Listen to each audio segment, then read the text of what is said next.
Hello everyone. এ পর্বে আমি আলোচনা করব ফন্ট কালার নিয়ে, ব্যাকগ্রাউন্ড কালার নিয়ে, ফরগ্রাউন্ড ইমেজ এবং ব্যাকগ্রাউন্ড ইমেজ নিয়ে। তো চলুন শুরু করা যাক। এটা আমার গতদিন ক্লাস করা হয়েছিল, সিএসএস প্র্যাকটিস ফোল্ডার ক্রিয়েট করা ছিল। এই ফোল্ডারের মধ্যে এখানে এটাই আমি ভিএস কোড দিয়ে ওপেন করে নিচ্ছি।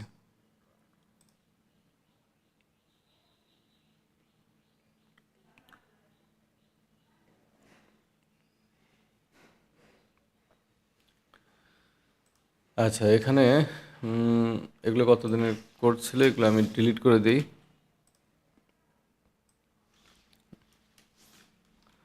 প্রথমে আলোচনা করব ফন্ট কালার নিয়ে।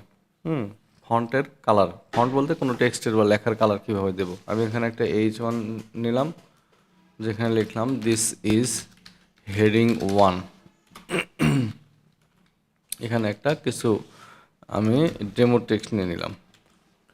আচ্ছা,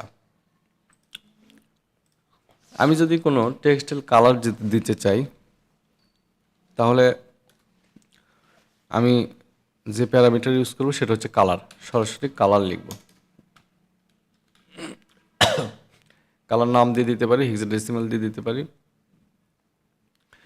আচ্ছা, এখন এখানে আমি যদি দিই রেড, তাহলে আমি যদি এটাকে আমি কোনো ব্রাউজার দিয়ে ওপেন করি,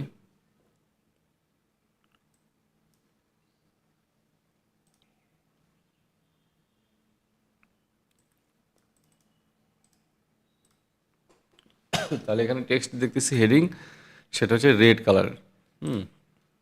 এখানে রেড কালারের টেক্সট আসছে। আমি যদি প্যারাগ্রাফের কালার চেঞ্জ করতে চাই, তাহলে এখানে আমি পি লিখব, দেন কালার দেব, একটা কালার দিয়ে দিলাম।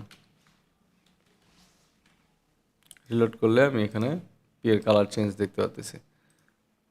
এটাকে আমি হেক্সাডেসিমাল দিয়ে যদি দেই,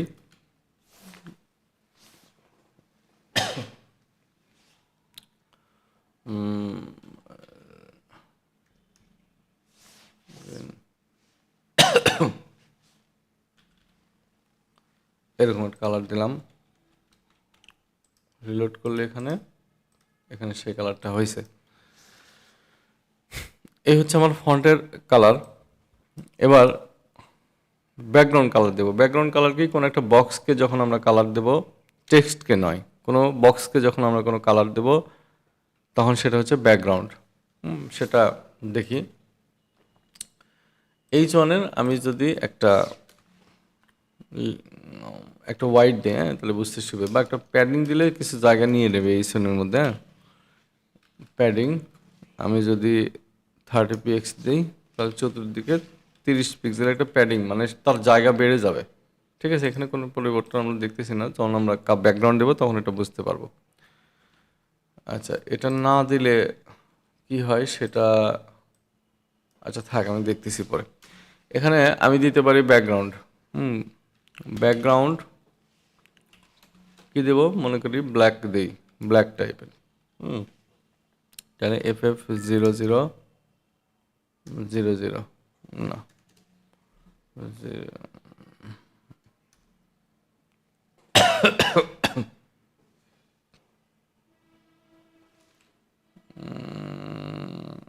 আচ্ছা আমি একটু ব্ল্যাক দিই, ব্ল্যাক দিলাম।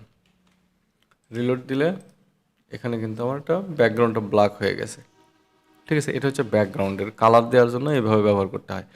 তো এখন এইখানে আমি যদি এখানে ব্যাকগ্রাউন্ড না লিখে লিখতাম ব্যাকগ্রাউন্ড কালার, তাহলে হতো না, ব্যাকগ্রাউন্ড হাইপেন কালার লিখে আমি যদি এখানে রিলোড করতাম, তাহলে কিন্তু ব্যাকগ্রাউন্ড কালারটা আসতো। এই দুইভাবে দেওয়া যায়। আচ্ছা, এখন এখানে আমি যদি প্যাডিং যদি না দিই, তাহলে এই সনের ব্যাকগ্রাউন্ডের জায়গা কিছুটা কমে যাবে। রিলোড দিলে জায়গা কিছুটা কমে গেল। প্যাডিং মানে ভেতরের জায়গা বাড়ানো। আচ্ছা, এখন আমি দেখব ইমেজ কিভাবে নেয়। তো প্রথমে দেখি ফরগ্রাউন্ড ইমেজ কিভাবে নেয়।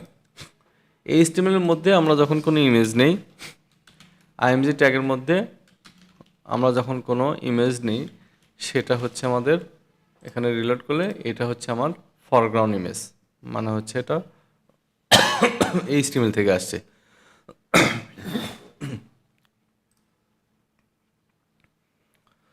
আর আমরা যখন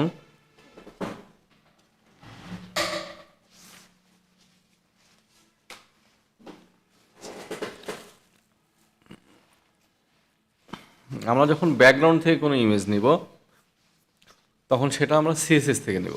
সেটা কিভাবে? তো এই ইমেজটা আমি ডিলিট করতেছি। এখানে আমি যদি ব্যাকগ্রাউন্ড ইমেজ নিতে চাই, এখানে আমি একটা ডিভ নিলাম, হ্যাঁ, ডিভ নিলাম।